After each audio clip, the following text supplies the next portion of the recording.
어제 북한에 정부 돈 2억 8천만 원 지원받아서 간 연예인 중에는 명계남 씨도 있고, 가수 안치환, 방송인, 언제부터 방송인입니까? 김미아도 있고, 조관우도 있다는데, 조관우 씨야 요즘 망해서 쪽박 차서 그렇다 치고, 나머지 세 사람은 돈 잘 버니까 자기 돈으로 가는 게 맞지 않았나, 이렇게 생각을 합니다. 자, 정부가 주도로 일자리를 늘리겠다고 큰 소리를 치던 문재인. 어제 자기하고 친한 듯 보이는 SK 하이닉스, 옛날에 무슨 현대 반도체인가 그랬죠. 거기에 자관 가서 청주 공장 준공식에 가서 좋은 일자리를 만드는 것은 결국 기업이다 라고 이야기를 했습니다. 그러면서 정부는 기업 일자리 창출 돕는 서포트 타워다라고 이야기를 썩 합니다. 하는 행태는 하나도 안 바뀌면서 말만 싹 바꾸면서 빠져나가려고 하고 있습니다. 자, 그러면서 하이닉스는 2022년까지 신산업에 125조를 투자를 해서 10만 7천 개의 일자리를 창출하겠다고 이렇게 말을 했습니다. 그러면서 정부는 2022년까지 일자리위원회로부터 지금 이렇게 각 기업에서 취합한 자료를 발표했는데 125조를 투자를 해서 10만 7천 개의 일자리를 창출하겠다 말을 했습니다. 자, 이런 소리 듣기 싫고요. 일자리 창출하고 난 뒤에 발표하기 바랍니다. 정부니 대기업이니 일자리 창출한다라는 거 벌써 다 창출되었으면 전 국민이 일자리 한 2개씩은 일하고 있을 겁니다. 그러니까 이런 황당한 소리는 할 필요가 없다라는 겁니다. 제가 대한민국의 부동산이 투기 세력들이 부동산 몇 천만 원이다, 뭐가 4천, 5천, 6천, 7천이다, 나중에는 한 평당 1억이다, 이렇게 자꾸 가격만 호가만 띄우면서 또 주변이 오르고 있다고 부동산 사이트에서 담합을 시키면서 가격을 올려가는 투기꾼들이 있다. 이러니까 보수 언론들은 투기꾼이 어디 있냐, 가상의 투기꾼이다라고 이야기를 했는데요. 오늘 중앙일보에 이런 기사가 하나 나왔어요. 59평방미터, 그러니까 24.3평짜리 이 반포의 아크로 리버파크 아파트가 24억 5천에 팔렸다, 이렇게 알려진 적이 있었습니다. 얼마 전에요. 그래서 주변의 중개업소들의 그런 소문이 돌아서 드디어 평당 1억다, 이렇게 소문이 났죠. 그런데 국토부의 실거래가 공시 시스템에 등록된 24.3평짜리 아파트의 마지막 거래 가격은 1월 20일 날 18억 7천만 원이고, 이제 그 이후에는 이렇게 실거래 가격 이렇게 등록에는 잡히지 않고 갑자기 7개월 만에 그것보다 6억이 더 오른 24억 5천이 이렇게 소문으로 나돌았습니다. 그래서 국토부가 이게 실제인지 찾아보니까 계약을 한 중개상을 절대 못 찾았다는 거예요. 그래서 전화 탐문, 현장 답사 탐문까지 해도 진위를 확인할 수 없었다는 겁니다. 참 국토부 국민들이 복덕방마다 다니면서 평당 1억짜리 아파트 봤냐고 묻고 다니는 장면이 생각이 나서 좀 웃음이 납니다. 가능성은 3가지인데 실제 매매 계약은 했는데 아직 신고를 안 했다. 그래서 실거래가 신고 시한이 계약 후 60일이기 때문에 아직 신고를 안 했을 거다, 이런 이야기도 있고, 8월 말에 계약이 됐으면, 그게 아니면 일부만 내고 가계약을 해놔서 시간 여유가 더 있을 가능성도 있고, 또 실제로는 그런 일이 없었는데 그냥 이렇게 가짜로 이렇게 시세를 띄우려는 목적에 비싸게 팔렸다고 인터넷 포털에 소문을 내기 위해서 그랬을 수도 있는데, 국토부와 현지 중개업소들은 전부 다 이렇게 실거래가를 더 띄우려고 일부러 소문을 돌렸다라고 보는 겁니다. 다른 중개업자들이나 집주인들도 그게 사실이면 나도 그렇게 비싸게 팔려고 찾아봤는데 아무도 찾아온 사람이 없다라는 거예요. 그 점 계약한 물건이 21억 5천 정도인데 24억의 시세보다 이렇게 더 주고 계약했을 리가 있겠냐라는 겁니다. 그래서 조금 더 기다려 봐야 되겠지만은 이것 자체가 가짜다. 이것이 상징하는 문제가 더 문제예요. 이런 식으로 헛소문을 돌리면서 또 지역의 주민들이 그 헛소문을 퍼뜨리는데 가세하면서 부동산 가격을 호가로 계속 뛰어 올라서 전체적으로 실제 거래 가격도 끌고 올라가려고 하는 부분들에 한국 사회에 돈 좀 있는 사람들이 이렇게 지금 가세해서 이 짓거리를 해서야 되겠냐는 겁니다. 제가 이런 걸 비판하니까 뭐라고 합니까? 황영수 당신은 다 잘하는데 제발 부동산은 전문가가 아니니 입을 다물어라.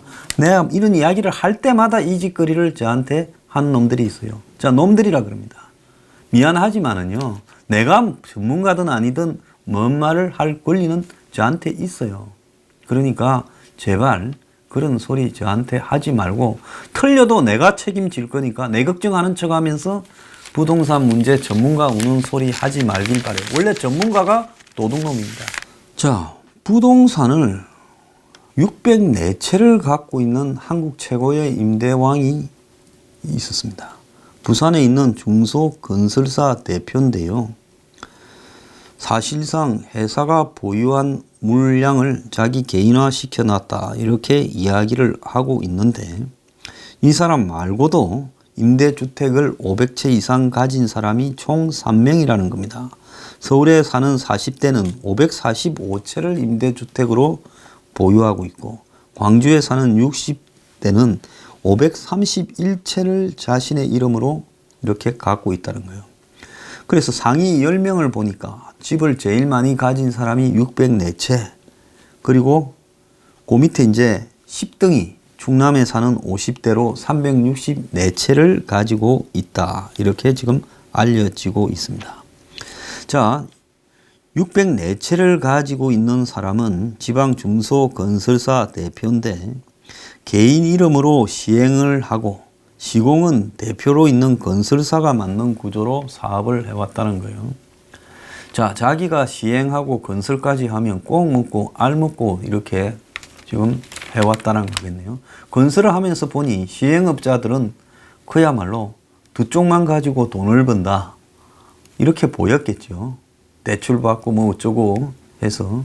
그러니 내가 건설하는 것보다 시행까지도 같이 하자. 보통 그래가지고 그 두 가지 다 하다가 나중에 다 말아먹는 사람도 많이 봤습니다. 그래서 사실상 건설사가 보유한 걸 내가 개인으로 보유한 것처럼 오해받고 있다. 이것도 말이 안 되죠. 세금 안 내고 이러고 하려면 회사의 미분양, 보유 물량으로 가지고 있거나 그렇게 하는 것이 훨씬 낫지. 회사 거를 갖다가 자기가 가지고 있다. 이런 말로 이게 뛰어넘어갈 수 있는 이야기입니까? 자, 뭐 또 이 부동산 전문가라는 사람이 뭐라고 대변해 주는가 봅시다. 지방 중소건설사의 경우 미분양이 날 경우 이를 대표 개인이 떠앉아 임대사업 등록을 하는 경우가 많다. 수백 채를 갖고 있는 사람 중에는 이처럼 개인 명의로 사실상 기업형 임대를 운영하거나 미분양 물량을 보유한 건설업계 관계자일 가능성이 크다. 이럴 땐 또 어떤 야로가 있겠어요? 자, 미분양이 나서니 안 팔린다. 그래서 실제로 3억짜리를 내가 다 떠안는다고 하면서 어떻게 봐요? 채당 5천만 원으로 내가 안을게. 이런 식으로 하게 되면 실질적으로 회사의 소유 재산들을 아주 헐값으로 지인값에 반의 반토막도 안 되게 자기가 개인화 시킬 수 있는 부분이죠. 미분양을 안 했다. 세상에는요, 산타클로스는 없는 겁니다. 태어나자마자 내 집 마련에 성공해서 임대사업자가 된 경우도 있다고 합니다.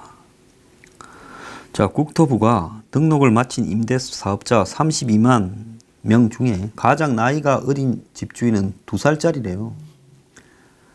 자, 그들은 자기 이름으로 된 임대주택을 한 채씩 갖고 있다는 겁니다. 민주주의 세상에 어떻게 사는가는 다 자기가 알아서 할 일이지만은 그래도 좀 적당히 이렇게 살아야 되는 거 아닌가 생각을 합니다. 제가 원격 의료나 문재인 켜 이런 부분들이 결국 의료 영리법인으로 가려고 하는 부분에 이 가능성이 높다라고 비판해 왔죠. 그래서 제주도에 만들려고 하던 영리병원이 제주도 자체에서 이렇게 심의한 결과 영리병원 허가가 지금 보류돼 버렸습니다. 자, 그런데 그건 참 잘한 일이에요. 그런데 지금 개인 진료라든지 건강 정보를 보험사에 넘겨주는 한마디로 정보 차단에 대한 빗장 풀기가 지금 논란이 되고 있다는 겁니다. 자, 문재인 정부가 바이오 헬스 산업 활성화의 명분을 삼아서 개인정보보호법상에 민감한 정보로 분류되는 건강정보까지도 빗장을 풀어주는 규제 혁신을 하려고 한다. 딱 이거 제목만 딱 들어보면 누구를 위해서겠어요? 이 보험회사 누가 합니까? 재벌들이 하지 않습니까? 자, 개인의 진료 건강 정보를 재벌 보험회사에 다 넘겨주면 그것이 규제 완화면 이게 이제 어떻게 되겠어요? 재벌들이 이 사람 뭔 병 알았느냐? 재벌 보험회사가 이 사람 과거에 어떤 일로 병원 가서 수술했느냐 다 쥐고 앉아가지고 한마디로 보험을 갖다가 받아줄까 안 받아줄까 보험료를 어떻게 책정할까 옵션을 어떻게 할까 해서 훨씬 유리해지는 거 아니에요? 자, 문재인이 참석한 일자리위원회에서 개인 의료 데이터 활용 범위 구체화가 규제 혁신의 하나라고 이야기를 하면서 바이오 헬스 산업에 활용할 보건의료 빅데이터를 구축하자라고 하면서 한마디로 이 정부가 과학기술부, 보건복지부, 국민건강보험공단 등이 이 일에 연루되어 있다는 겁니다. 과기부가 최근에 건보공단이 보유한 진료 내역, 개인 질병 정보와 건강검진 결과 등을 가입자 개인이 스마트폰 앱을 활용해서 민간 보험회사 등의 앱에 직접 내려받을 수 있도록 해달라고 복지부와 건보공단에 강하게 요구했다는 겁니다. 지금은 개인이 건보공단 누리집에서 최근 1년간 진료 내역이나 투약, 약품 등을 열람을 할 수 있거나 건강검진 결과표 등을 내려받는 것만 가능했는데요. 이제 이게 가능해지면 결국은 개인별로 자신의 의료 기록이 전부 보험회사로 넘어가게 된다는 겁니다. 예를 들어 A씨가 당뇨, 고혈압, 만성 신장질환, 저 같은 경우에도 그걸 알았죠. 이런 게 의심이 되어서 병원을 찾았는데 건보공단이 보유한 진료 내역에 초진 때 3가지의 질병 코드가 표시되고 이제 몇 달 뒤에 당뇨만 확진되었지만 고혈압과 심장질환도 그대로 기록으로는 남아 있다는 겁니다. 그러면 민간 그 보험회사는 이제 보험과 관련해서 논의할 때 이 A씨를 어떻게 보겠어요? 이 건강 고위험군으로 분류해 가지고 보험료를 할증하거나 보험 가입을 거부할 수도 있겠죠. 또 낙태 여성 같은 경우에는 낙태 경험 등이 그런 표에 남아 있다가 유출되면 한마디로 분명히 방정하지 못하다는 낙인까지도 찍힐 수 있어요. 그래서 이거 참 보통 문제가 아닌 겁니다. 보험회사가 빅브라더로 개인의 이런 모든 정보를 쥐고 있어요. 그러면 젊은 남성들이 혈기가 왕성해서 어디 좀 갔다가 성병이 걸렸다. 그 성병 정보까지도 보험회사가 다 쥐고 있는 겁니다. 자, 그래서 이 국민건강보험공단, 건강보험심사평가원, 질병관리본부, 병원의원, 약국 등에서 가지고 있는 정보가 스마트폰의 개인에 직접 저장이 되고 이것이 제3자에게 제공이 허용되면서 자, 이 보험회사 같은 서비스 사업자가 이걸 다 보내라고 해가지고 개인 데이터를 분석한 뒤에 한마디로 그걸 가지고 보험에 차별을 하거나 정보 유출을 할 가능성이 있죠. 뭐 건강관리 서비스를 제공하고 재테크 운은 어쩌고 그것보다요. 일단 이런 짓거리를 한다는 것은 뭡니까? 제가 문재인 정권이 노무현 정권처럼 의료 영리화, 의료 민영화로 가기 위해서 원격 의료나 문재인 케어 등을 겉으로 보면 한마디로 의료 공공성을 강화하는 것 같지만 결국은 의료 민영화를 가기 위해서 저러는 거다라고 비판했는데 실제로 빅브라더처럼 모든 개인의 의료 정보를 재벌 보험회사에 다 가져가도록 허용을 해줘서 이제는 재벌 보험회사가 그걸 다 보고 앉아서 개인을 차별하고 이렇게 하도록 만든다는 겁니다. 이게 말이 되는 이야기예요. 이게 규제 완화예요.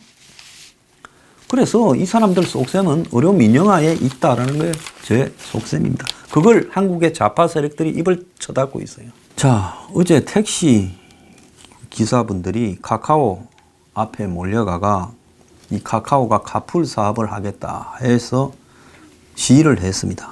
그래서 택시 다 죽인다. 카카오 콜 거부한다. 그러니까 이런 기업들은 승차, 공유, 우버 같은 거는 세계적 추세다. 카풀도 그렇다. 이렇게 하면서 지금 논쟁이 벌어졌는데요.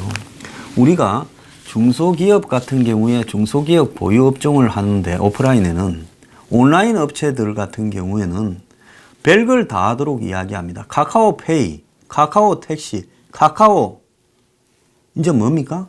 이 택시 콜하다가 직접 택시 회사도 하잖아요. 고급 리무진 택시. 이제 뭐 합니까? 카카오, 예?